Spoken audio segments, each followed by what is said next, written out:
स्वागत है आप सभी को मिथिला एक्सप्रेस 24 न्यूज़ में। सबसे पहले आस्था का महापर्व छठ पूजा की हार्दिक शुभकामनाएं। आशा करते हैं कि मां छठी की दया से आप सभी स्वस्थ होंगे, तंदुरुस्त होंगे, मस्त होंगे और हर साल की भांति इस साल भी बड़े हर्षोल्लास के साथ खुशीपूर्वक माता छठी की पूजा अर्चना करते होंगे। देखिए, सनातन का ऐसा पर्व जिसे आप कह सकते हैं आस्था का महापर्व ये छठ पूजा है। खासकर बिहार और उत्तर प्रदेश में यह पूजा काफ़ी फेमस है, चूँकि सनातन के दृष्टिकोण से इस पूजा का बहुत महत्व है, जिसमें उगता हुआ सूरज और डूबता हुआ सूरज दोनों को अर्घ दिया जाता है, दोनों का पूजा अर्चना किया जाता है, आराध्य किया जाता है। चूँकि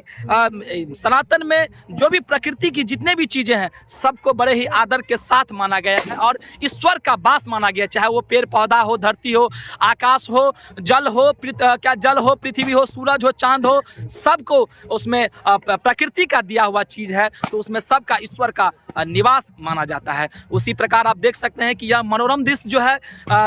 चपाही के राजपूताना पोखरा का यह मनोरम दृश्य है, जो वहाँ के आसपास के जितने भी वर्ग के लोग हैं यह पूजा अर्चना जो है बड़े हर्षोल्लास के साथ मनाते हैं। इसका आप जीता जागता तस्वीर आप दृश्य देख सकते हैं कि जितने भी आसपास के जितने भी वर्ग के लोग सभी बैर और ईर्ष्या सभी द्वेष भावनाओं को मिटाते हुए इस स्थल पर बड़े खुशी पूर्वक रहते हैं। और इसका सुंदर दृश्य आपके सामने मैं दिखा रहा हूँ। ये सनातन में ही हो सकता है, क्योंकि सनातन को ही कहा गया है जिसका कोई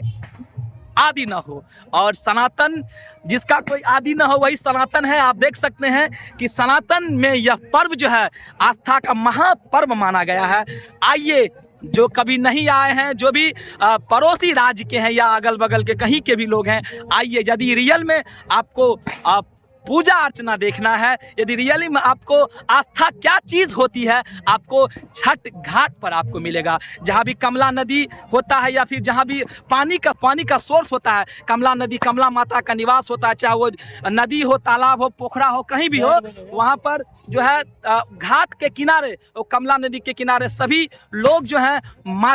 माता छठी का पूजा अर्चना करते हैं। और उनके लिए जितने भी सामग्री बनाए जाते हैं, वो उगता हुआ सूरज, जिनको आप दिन का दीनानाथ कहते हैं, उसी का पर्यायवाची शब्द है दिन का दीनानाथ, जिनको आप दिन का दीनानाथ कहते हैं, उसी का पूजा अर्चना किया जाता है। सनातन में हो सकता है कि उगते हुए सूरज का तो सब पूजा अर्चना करता है, लेकिन यह छठ ऐसा पर्व है जो डूबते हुए सूरज का भी पूजा अर्चना किया जाता है। आप देख सकते हैं कि अभी जितने भी जो भी माता छठी का व्रत रखी हुई है या जो भी भाई लोग छठी का व्रत रखे हैं, वो अभी पानी में प्रवेश किए हैं और अपने हाथ में कुछ भी उनके लिए जो सामग्री बनाया गया, चाहे वो नारियल हो, केला हो या फिर जो भी सामग्री हो, उनको हाथ में लेकर के सबसे पहले फल से ही शुरुआत करते हैं और फल को हाथ में ले करके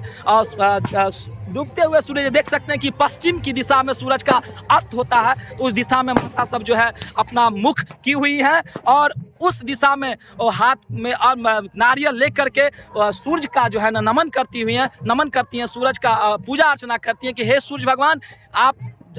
आपका पूजा अर्चना कर रही हूँ, कल का सूरज आप फिर से मेरी ज़िंदगी में नए ताजगी के साथ आइएगा, नया खुशियाँ लेके आइएगा, इसलिए मैं आपका पूजा अर्चना करती हूँ। इनका विशेष मकसद यही रहता है कि हे दिन का दीनानाथ, आप मेरे परिवार पर जा रहे हैं तो पूरा विपदा को लेके जाइए और पुनः यदि कल फिर उगिएगा तो मैं फिर आपका पूजा अर्चना करूँगी, फिर आपका पूजा अर्चना करूँगा। और उसी तरह जिस तरह आप उगते हुए अंधकार को दूर कर देती हैं, हमारे जीवन से पूरे अंधकार को दूर कर दीजिए और जिस तरह आप रोशनी पूरे धरती को बिखेर देती हैं, पूरे धरती को चमका देती हैं, वसुधा भी आपकी किरण से खिल उठती है, उसी तरह जो है आप हमारे जीवन को भी खुशियां से जगमगा दीजिए। बने रहिए, देखिए ये डूबता हुआ सूरज का दृश्य मैं पुनः आपको फिर से कल क्या कहते हैं उगता हुआ सूरज का कैसे पूजा अर्चना किया जाता है। ये छठ ऐसा आस्था का महापर्व है जिसका कोई वर्णन नहीं है। आप देख सकते हैं कि